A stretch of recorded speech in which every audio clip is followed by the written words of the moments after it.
Bharatiya Janata party जिंदाबाद, Bharatiya Janata party जिंदाबाद।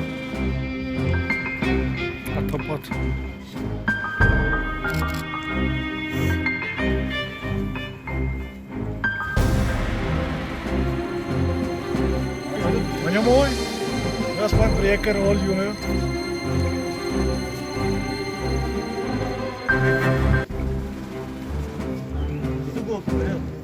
आज जैसे आप दुखस्मस तो उससे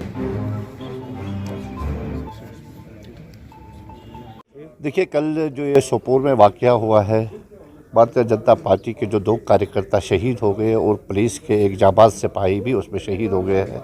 हम इस दुखद जो ये कल वाक़ा हुआ है उसके पुरज़ोर अल्फाज से मज़म्मत करते हैं कि आप देखिए इनकी खता ही क्या थी, क्योंकि ये वहाँ के म्यूनसिपल कमेटी के काउंसलर्स थे, डेवलपमेंट के काम करने के लिए घर से निकले थे, काम करवाने के लिए, और इनको शहीद कर दिया गया है। और उस जगह पे जहाँ पे डाक बंगला है, डाक बंगला में ऐसे इवेंट होना, मुझे लग रहा है ये सिक्योरिटी की गैप है।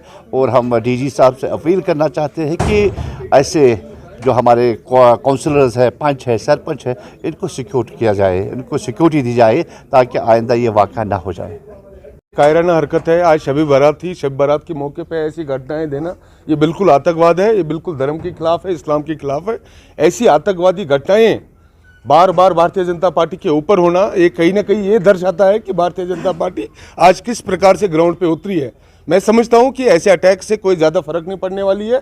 इससे पहले भी हमारे कार्यकर्ताओं के ऊपर अत्याचार हुए, उनको हलाक किया गया, लेकिन उससे कोई तब्दीली नहीं हुई। उससे और मजबूती के साथ हम लोग और ग्राउंड स्तर पे पहुंचे हैं। मैं समझता हूं ये आज बौखलाहट है। धारा 370 हटने के बाद जिस तरीके से यहाँ कार्य हो रहा है, जिस तरीके से यहाँ सेंट्रल गवर्नमेंट सीरियस है डेवलपमेंट को लेके, आपने देखा अभी हाल ही में जब पैकेज का अनाउंस हुआ 20 करोड़ से ज़्यादा डीडीसी मेंबरान के लिए और अपने 25 लाख से ज़्यादा बीडीसी चेयरमैन के लिए, कहीं ना कहीं ये दर्शाता कि ये लोग नहीं चाहते यहाँ डेवलपमेंट हो, यहाँ विकास हो। और जो ग्राउंड स्तर पे लोग कार्य कर रहे हैं, काम कर रहे हैं, ये उनको अटैक इसलिए करते हैं ताकि बाकी भी डिमोरलाइज हो और वो लोग अपना काम रोके। लेकिन इससे कोई ज़्यादा फर्क नहीं पड़ने वाली है। आने वाले समय में हम इनकी जो शहादत है वो हम लोग नहीं भूलेंगे और इस शहादत को और कैसे मजबूती के साथ जो हमारा डेवलपमेंट का एजेंडा है उसको लेके जाएंगे। और आने वाले टाइम में कश्मीर को पुरअमन कश्मीर हम लोग देखना चाहते हैं और विकास डेवलपमेंट कश्मीर देखना चाहते हैं, उसके लिए हम लोग कार्य करेंगे। तो ये डेस्परेशन है टेररिज्म की, टेररिस्ट्स की। ये चाहते हैं अपने आप को प्रेजेंट दिखाना, प्रेजेंस दिखाना। आज टेररिज्म यहाँ खत्म हो चुका है, खत्म हो रहा है और आने वाले समय में ये बिल्कुल एक प्रेजेंस दिखाना चाहते हैं, अपने आप को दिखाना, हाईलाइट करना चाहते हैं ताकि इनकी प्रेजेंस दिखे। लेकिन इससे कोई फर्क नहीं पड़ेगा। मैं फिर रिपीट करता हूँ कि भारतीय जनता पार्टी का प्रत्येक कार्यकर्ता यहाँ कश्मीर के भलाई के लिए और कश्मीर में अमन के लिए खड़ा है और उसके लिए हम लोग कार्य करेंगे। और जिस तरीके से पार वाले पाकिस्तान की बात करूँगा, जब तक वो वहाँ से आतंकवाद को बंद नहीं करेंगे, मुझे नहीं लगता यहाँ आतंकवादियों में कुछ रोक होगी। हाँ, लेकिन जो घटनाएं होती थी पहले, आपने देखा धारा 370 हटने से पहले कितना बड़ा आतंकवाद था, कितनी स्टोन पेल्टिंग होती थी और कितने सारे कर्फ्यूज हड़ताल रहते थे। लेकिन आज वो नहीं है। आज यहाँ का जो अवाम है वो चाहता है डेवलपमेंट हो, यहाँ पीस हो, प्रोग्रेस हो, इसके लिए कार्य करेंगे। देखिए, आप सबको पता है कि कल जो एक बहुत दुखद घटना सोपोर बारामूला के डिस्ट्रिक्ट में घटी है, जिसमें हमारे भाजपा के 2 कार्यकर्ता शहीद हो गए, जिसमें एक पुलिस जो कि एक एसपीओ जो कि एक पीएसओ था, एक प्रोटेक्टेड पर्सन का, उसकी शहादत हो गई है। बहुत ही अफसोसनाक वाक़या है, अफसोसनाक वाक़या है ये। और जितनी ही इसके हम कंडम करें बहुत कम होगी।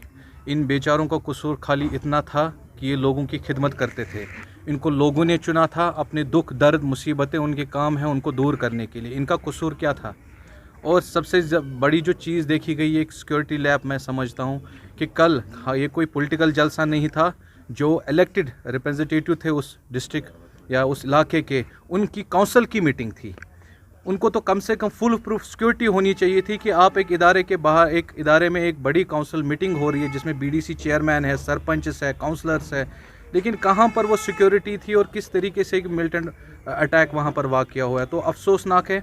आज हमने यहाँ भारतीय जनता पार्टी जो स्टेट ऑफिस है हमारा जवाहर नगर में, यहाँ पर उनको श्रद्धांजलि दे रहे हैं। हमारे सारे लीडर उनके दुख में बराबर शरीक है और बहुत अफसोस है। और आगे मेरी director general of police Dilbag Singh साहब से ये गुजारिश रहेगी कि मेहरबानी करके जो ग्रास रूट लेवल पे जो काम कर रहे हैं, जो डेमोक्रेसी को यहाँ पर स्ट्रॉन्ग करने में लगे हैं, उनको भरपूर सिक्योरिटी दे और इस तरीके के जो आगे अटैक्स या हादसात है उनको रोका जाना चाहिए। कल के अटैक में बोल रहे हैं ये नहीं हो सकता है। मैं इसी के लिए कंडम कर रहा हूँ। वो सबकी जान है, ऐसे किसी को मारना अच्छी बात है। उसका PSO को भी मार दिए थे। वो उसके घर वाले क्या कर रहे होंगे इस टाइम, मैं कंडम कर रहा हूँ उसके लिए। किसी को भी बेगुनाह मारना बहुत गलत है। चल रही थी अंदर मीटिंग में, देखो वो तो काउंसलर थे, वो कौन से बेचारे उतने बड़े थे, मीटिंग के अंदर उन्होंने मार दिया किसी को। वो खुश थे बेचारे, उनके कुलीग उसके सुबह उनसे मिले और शाम को उनकी श्रद्धांजलि